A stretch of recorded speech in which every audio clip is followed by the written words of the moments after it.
Boom, check engine light is off. The Dakota digital gauges. Good morning, my name is Michael and welcome to part 8 of my carb legal LS3 wagon swap project.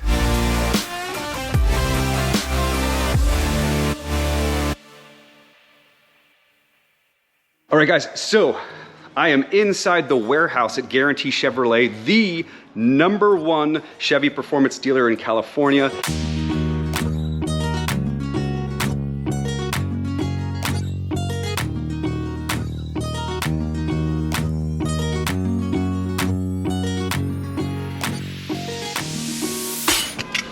Hey Jim. How are you? Doing good, man. How are you? Sorry for the delay. Yeah, no worries. This is Lee Brabson. He's our service manager. Hey, sir. Nice to meet you. Nice to meet you. You got yourself a getter here, huh? Yeah, exactly. My check engine light has been on the entire time, so I'm thinking I've missed a step. What comes next in the process? Did you remember to do the crankler? Oh, I have not done the crankler. Okay. Well, I'm glad you brought that up because inside the packet of the LS3 E-Rod, you'll find this piece of paper right here, which is very, very important. What you'll want to do is you can go ahead and schedule an appointment with a GM dealer and bring the vehicle in, and they will take this authorization code and they will they'll scan it and create a repair order, and they will get reimbursed from GM. So it's no out-of-pocket expense to you to get the car relearned. I am inside the warehouse at Guaranty Chevrolet, the #1 Chevy performance dealer in California, and this is where all the powertrains are. Now, when there aren't supply chain issues, this entire section here is filled top to bottom, all with powertrains, but there are still a lot of awesome engines here. We've got an LT4 sitting right over here. It is just impressive to see the warehouse. This is where, you know, all the speed shops in Southern California, where television production like Motor Trend and so forth, they're getting their engines and drivetrains and transmissions from here as well. And so this is where they all come from. And wow, it's super impressive. And I can only imagine as soon as this supply chain stuff is over, I think it's just gonna be filled again with horsepower. Very cool. Just gonna move to the left over here. Oh, to the left down this lane? Okay, great. So it must feel cool to drive this thing. Yeah, I mean, I've done 200 miles and you know, 170 of it was the last 2 days. So it's been, I mean, it came to life, you know, like.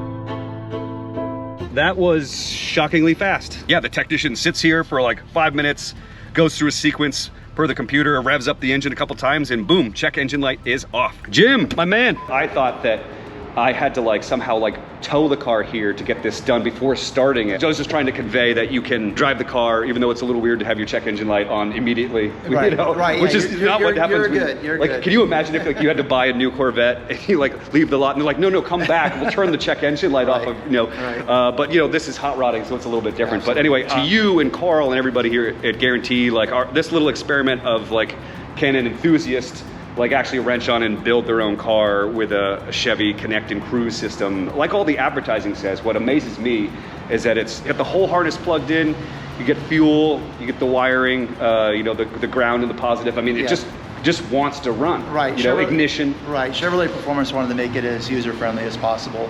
So anytime you're plugging those little pigtails in, everything's labeled. They wanted to make it for the shade tree mechanic to be able to install. It was awesome to kind of stop by here and check out your dealership, which is impressive. Well, you're welcome anytime, Michael. Awesome. Thank you so much, man. All right. Cheers. Thank you. Cheers. Handshake. All right, folks, I wanted to give you guys a tour of every system in the engine, just describing everything we've done during the installation process. Down here underneath the air intake is the charcoal canister for the evap system. Over here, you're gonna notice the transmission controller, which I have mounted here. This is where the original cruise control module went, so I have removed that. I could get another one from Dakota Digital, but I haven't decided to do that yet. Over here, of course, we've got the steering box that we put in from Borgson, and that is piped over here to the new Holley steering pump. We've got our new Dorman intermediate shafts for a Jeep that fit perfectly. We've got our OEM brake booster and the full anti-lock brake system that is still intact. This is the ECM. and this is the way that the wires are kind of routed. I do have some extra wiring connections here for the transmission. These are things like manual shifting, and there's also a connection to hook up your computers. Over here we've got our original brake booster, which we use the C6 Corvette check valve to hook directly up to the back of the LS3 intake manifold. Coming down this way, we've got our wiring. We're gonna clean up all the wiring. This tubing here is gasoline rated tubing for the evap system, which comes over here to the purge canisters. Up front here, of course, we have the Holley mid-mount accessory system, which gives us plenty of extra room on the sides. We've got the Chevrolet Performance intake. This is pretty expensive, but it did a nice job, and it's got the clean air tube that gets piped in over here. Here are my radiator hoses. This one I had to trim down just a little bit, but it fit. And this one, I believe it's from a mid-2000s Toyota Sienna. It fit perfectly. As you can see here, we've got our OEM Impala fans. We've got the oil cooler on this side using -10 lines. We've got the transmission cooler on this side using -6. And we've got this overflow line here going into a brand new OEM 94 to 96 Roadmaster, Impala, you name it, coolant reservoir that is pressurized, so it works as the fill point for this system. Our heater core line's running up here. It is a little close to the back of that coil there. We've got our transmission dipstick and fill point right here. We've got the OEM windshield wiper motor right here. Basically, what you need from the original harness, at least for a 92, I can't speak to later years, the purple starter solenoid wire, your green trigger wire, the low pressure switch. This is the first stop in the electrical circuit for your air conditioning system. And then you go off over here to the high pressure switch, which we've used a vintage air trinary switch. This system now checks for low pressure, it checks for high pressure, and then it will fire the compressor per the temperature sensors that are still from the OEM system. Other relay that will be sitting here will be your fuel pump relay. The one you're keeping is the thickest gray wire, which goes back to the fuel pump, and I connected it to the gray fuel pump wire that comes from this LS3 fuse box right here. The other thing you're gonna need to connect, but you've got this blue fan wire coming in right here. You can see it, it's this one right there, kind of tucked in at the bottom. And that is what's powering both of the fans per the PCM. And I believe that comes on at, I think it's 205 degrees. We've actually added this extra relay.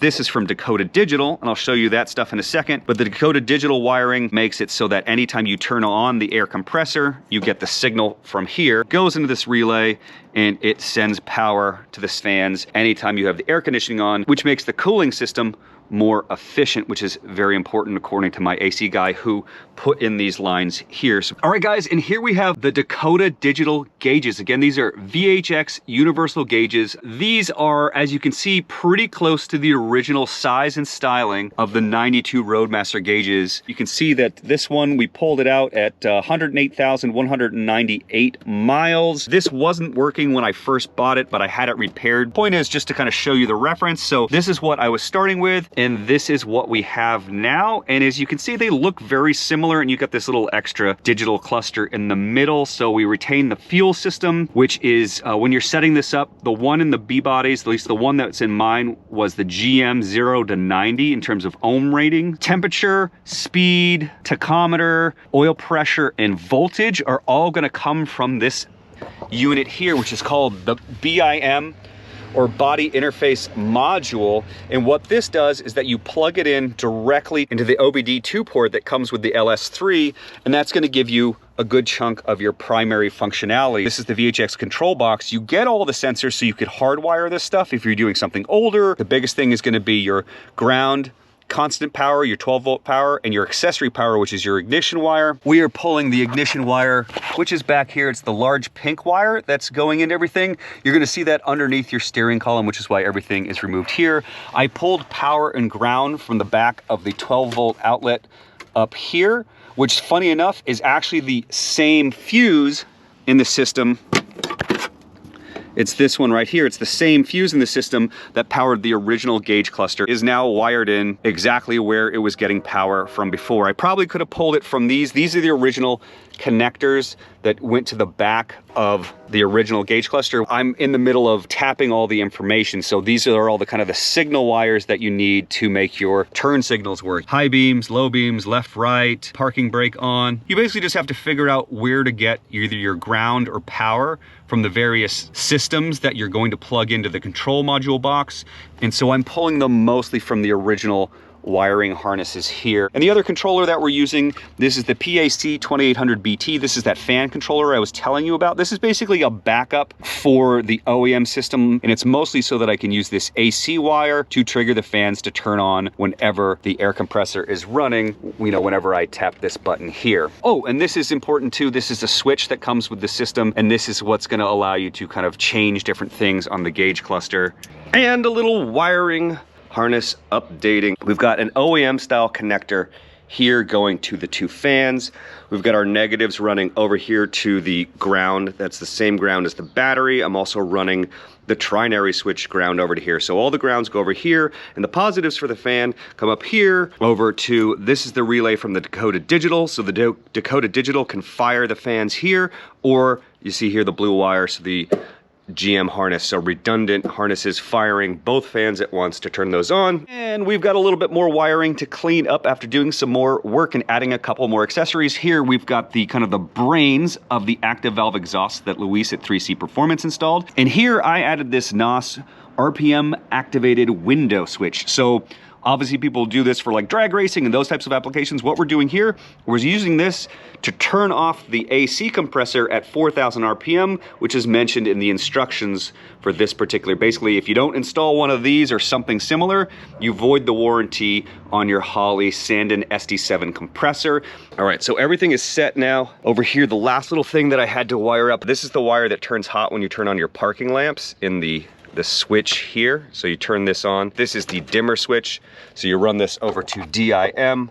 And when you turn on your parking lamps or your headlights, the needles in the gauge cluster illuminate and it dims the center LCD. You could also set it to run by time of day, which is interesting as well. I got these lists from my Facebook groups for B-Body, so thanks to those guys. And you basically just pick out the ones that you need. It's not too many. Brake connector, so when my parking brake is on, a little exclamation point comes on. Check engine light comes from the new wiring harness, and we've already gone over dim. So all of these are wired up, and now I need to find a place to put this. Coming back in here, guys, we've gotten some nice progress. So got this little, I don't know, crash bar or protector or whatever it is. It's kind of structural and it looks safety-ish. There's a metal piece that bolts on right here. Anyway, so what I've decided to do is mount my control units. I'm gonna put one right up in here in this area here, and then the other two right up in here. So I'm just kind of rerunning the wires. It's coming along nice. I got the OBD2 port in there. I got all the GM harness wires kind of tucked up under this section. There is a bramble of wires, but that is how GM did it. And so I'm just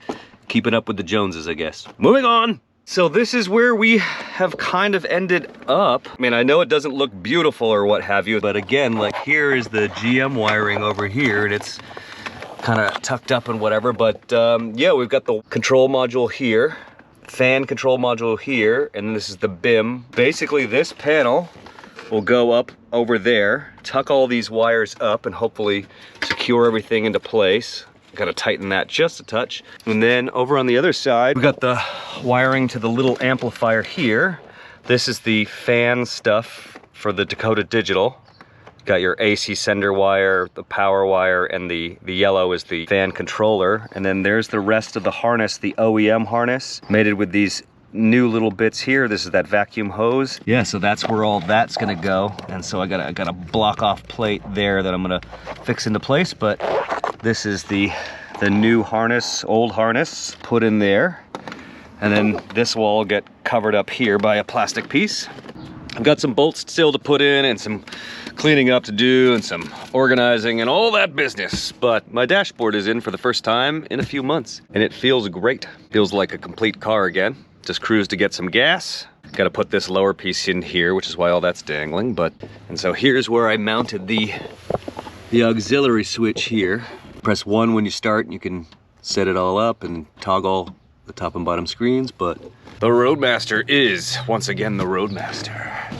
And yeah, there's the Dakota Digital gauges looking good. After the wiring was done, I got the wagon aligned and corner balanced and set out to do as many break-in miles as possible. Here's the wagon at a Ritz-Carlton valet stand where it got way more attention than all of the brand new German luxury vehicles. Next, with a little help from my executive assistant, I cleaned up and painted the rear drums because they were looking pretty shabby, chased a few oil cooler fitting leaks, and swapped in a new power steering pump from Holley because the first one was venting fluid. We also, at Borgson's suggestion, added a power steering pump cooler before stopping in to see Frank at South by 4x4 to have him inspect and do the break-in service on the Eaton TrueTrack rear differential. The great news is that everything looked clean and healthy, and we even added a new rear diff cover from a local company called PML. And last but not least, we gave the wagon a little Chemical Guys love with the 1-2 punch of Blacklight Hybrid Glaze and Butter Wet Wax. The wagon's 30-year-old paint may be aging, but man, it sure looks pretty good on camera. Alright guys, that is a wrap on this particular episode. I hope you enjoyed it, and I hope you all are well and safe, and we will see you on the next video.